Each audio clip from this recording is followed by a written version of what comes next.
If you're that guy that always watches the power meter, you're not going to win the race. At one point, you just need to race with your heart and not with your brain. I think I'm still able to do that in the important races.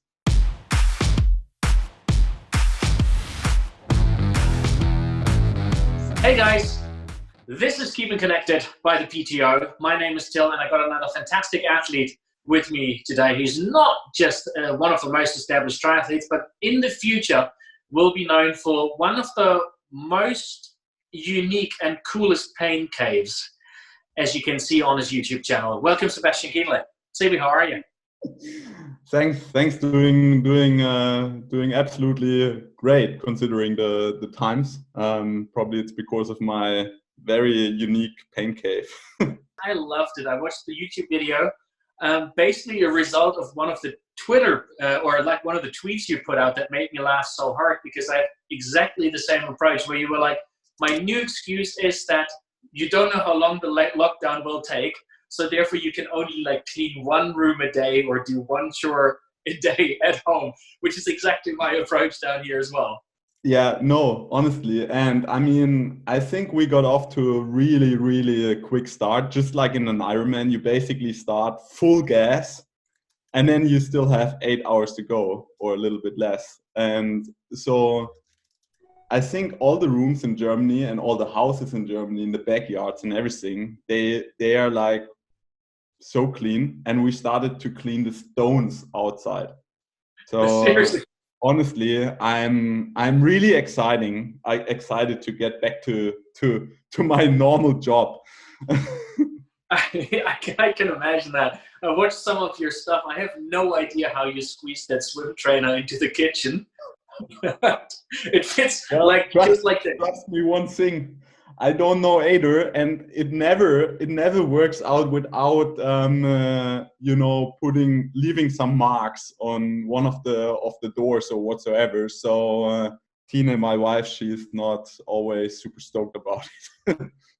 So you had all this success and so on, and earned a little bit of money in the sport, so but you still live in one and the same apartment. How come? So I moved in after I stopped studying, and when I moved in it's basically the granny flat of the house of my parents-in-law. And yeah, I mean, back then you mentioned I started to make a living with the sport, but back then it wasn't really the case. And then we traveled so much, and so we never really thought about it's actually useful to have like a big ass home with all the fancy things and so on, because and then it's so convenient to be to be honest.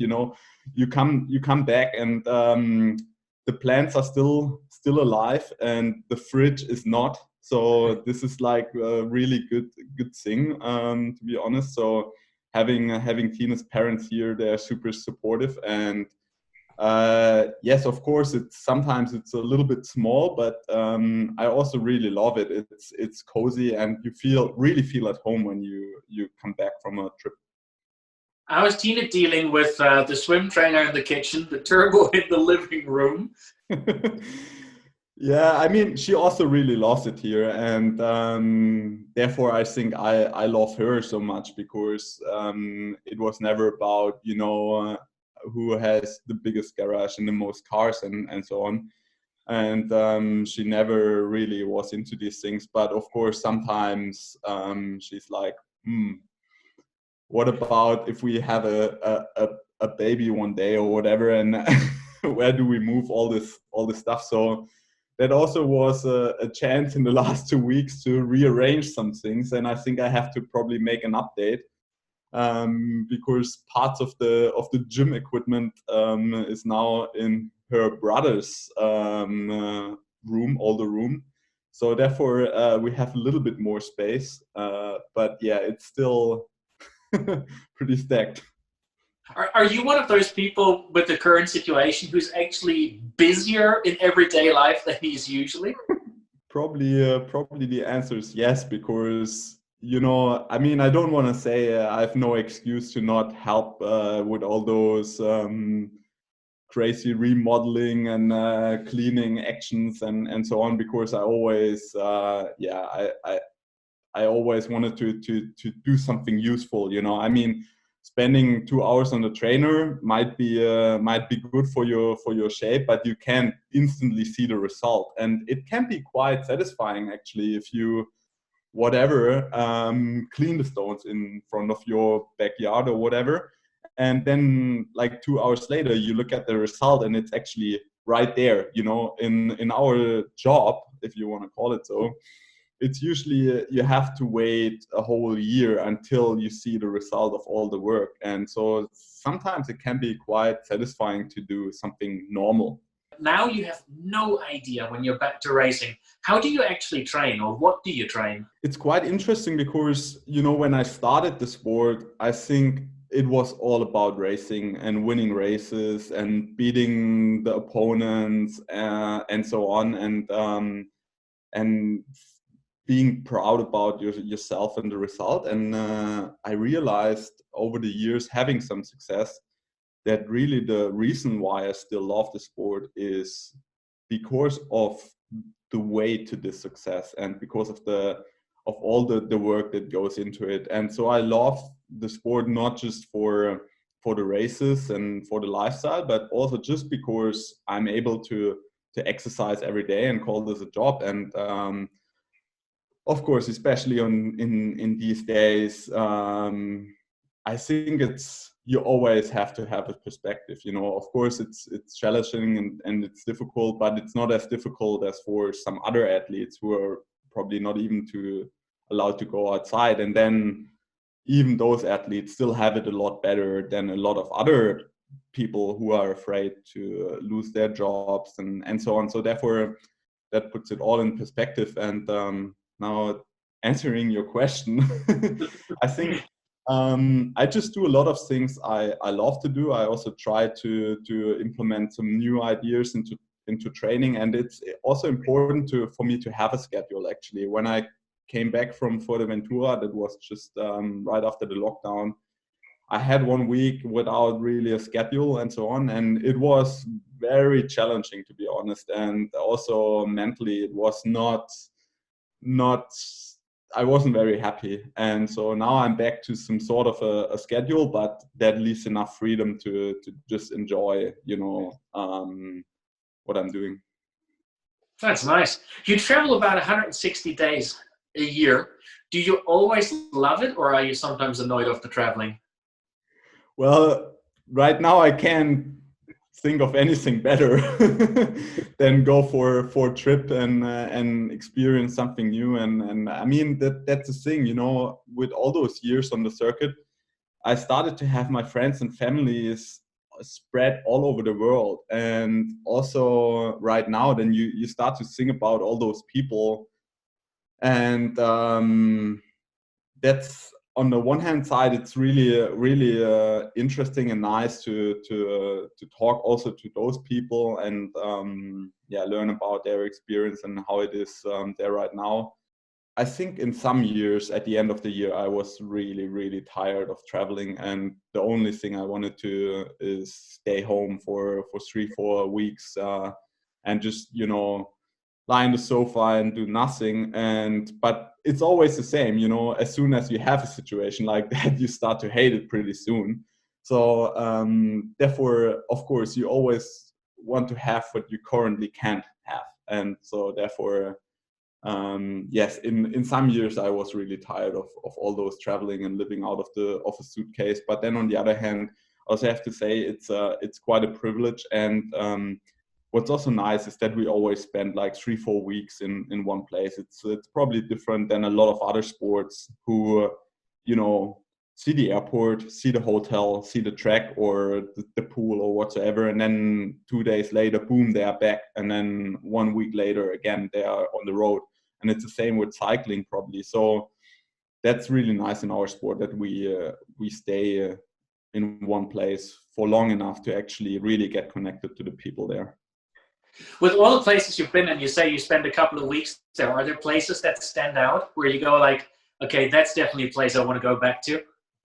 Honestly, right now, I mean, my wife, she's like preparing some sort of a like best of, over the years, and we talked about some of the places, and we always make a photo book at the end of the year where we have like all the travels and races and so on, and usually they stand in the shelf and just get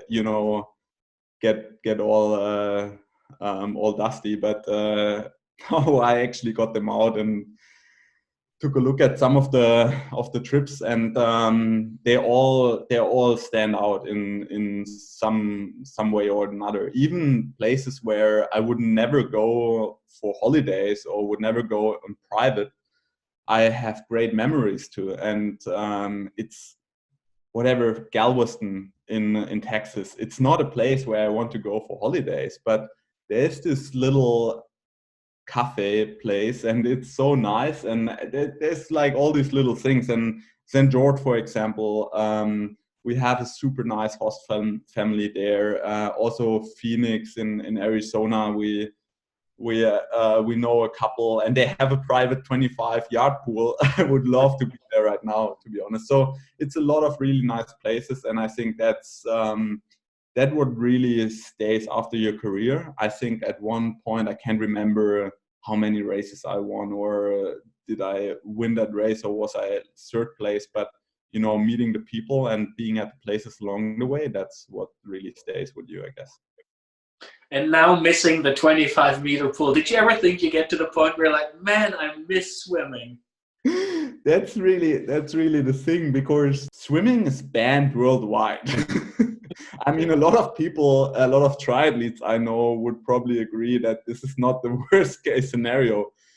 But as I already said, I mean, you always want to have what you can't. And so right now I definitely miss swimming. And that's the thing. If I stop my career, I would probably also stop swimming. I would not stop cycling and running for sure. But right now, I can't imagine something better than being in the pool in Playitas, for example, 50-meter, no roof. It would be amazing. I mean, it would be the same for you guys in Girona, thinking about the pool, open roof.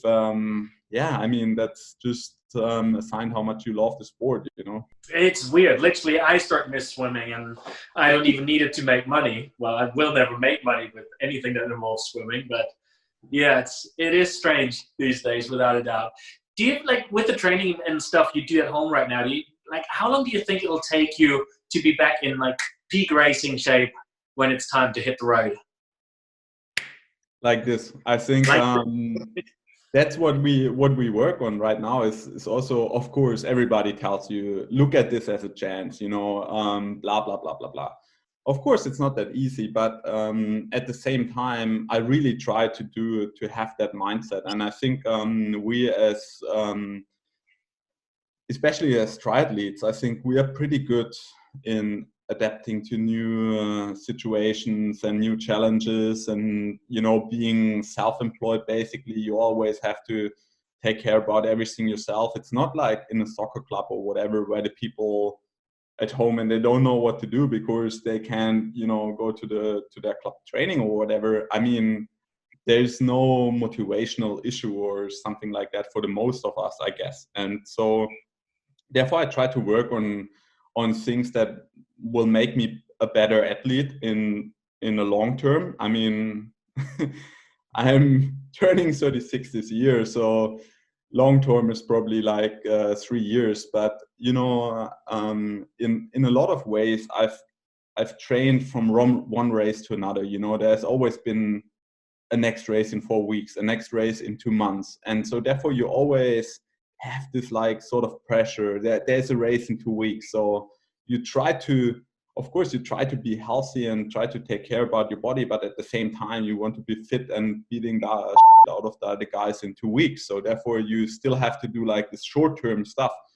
So now you can really focus on some long-term things that will probably serve you in a half a year or in a year. So, and that's what we try to do. I think it's also big part of the motivation right now, that we can do different things or things differently than what we've done in the past. What is it that still drives you? There is literally nothing in long distance triathlon of the top things that matter that you haven't won. I don't know about that. I mean, there's still a lot out there. I mean, I already told you, like the biggest motivation right now is just being able to live this life. Like the amount of freedom we have is just amazing, and I think you even appreciate it more in a situation like that, where you really realize how privileged you are to be able to, you know, to travel, to meet all these people, to have this lifestyle in triathlon. But at the same time, I just love to exercise, and then of course, I mean, I don't want to lie to you. There's still some still a good fire burning in me to win races, and especially to beat guys in their very best. I think that's the biggest motivation to you know, I've beaten Jan in the past, but there was always something wrong. You know, he was either he had a mechanical, or he had 3 mechanicals, or he got an issue, some health issue or whatever. And I want to beat Jan when he's when he has his best shape on the given day. And so therefore, that's still something that just gives me goosebumps when I talk about. So there's no lack of motivation for the next months to come up, whatever they will bring. Sounds like we're in for some fun, because he sounds highly motivated. I chatted to Lionel the other day, who was like telling me how bummed out he was that he couldn't race you in summer in one of the years when he was injured, because he remembered the epic battles with you. So those boys are definitely burning as well. I really pray for all of us that we're gonna have an outdoor triathlon soon, and I don't have to race Lionel in some sort of indoor races, because I think it's just not possible to beat him there. I mean, he's just a numbers beast. The numbers he's able to put out on a stationary bike is just out of this world. So I just hope he's not burning too many matches till the day when we'll be able to race against each other. There's now popping up like pro cycling teams on Swift and so on. He wants to put together a group of pro triathletes and challenge the cyclists out there and see how that works. I would love to do that. I mean, I will definitely not be like the captain of the team, that's for sure, but I will definitely love to put my strengths in in the meaning of the team. And I mean, he already showcased how he basically defended the triathlon's honor in these races. So yeah, if something like that comes up, I'm definitely in. Is there somebody in like US team or international where you said like, that's the guy I'd love to be seated against? I mean, Lionel would have been one of the guys for sure, because just like he said, we already had some pretty good battles, and most of them I actually lost. I mean, in St. George, in Samorin, he's always super fit in May and June, and I think I started to really improve after I switched coach to Philip Seid, and especially due to the fact that I'm able to run fully healthy again. So I would love to have a rematch. But on the other hand, I think there are so many good and great athletes out there that it wouldn't have really mattered. I mean, I would have also loved to watch like the other guys race against each other. So therefore, I think there would have been a lot of excitement. And I mean, I can't wait for probably the next year to have it on. You're fully motivated. You change coaches. You're able to run again. Are we still to see the best version of Sebi Kienle so far? I think so. Yeah. I think if I would not be confident saying yes, you will, then it would probably also be time to just step back a little bit. But I'm definitely not. I think those two curves they're about to cross anytime soon, where you have experience and performance. Like, I loved seeing you race the first years I was out on the circuit, because like you would approach the half marathon and a half distance, the first 10K, like it was a 10K run, and you seemed happy to blow up until it finally worked out. Are you still the same guy, or are you able to stick a little more to a plan? I think both. I think I still sort of have that mentality. On the other hand, it's experience and knowing how hard this wall is you're gonna hit. So I'm probably gonna hit the wall with a little bit lower speed.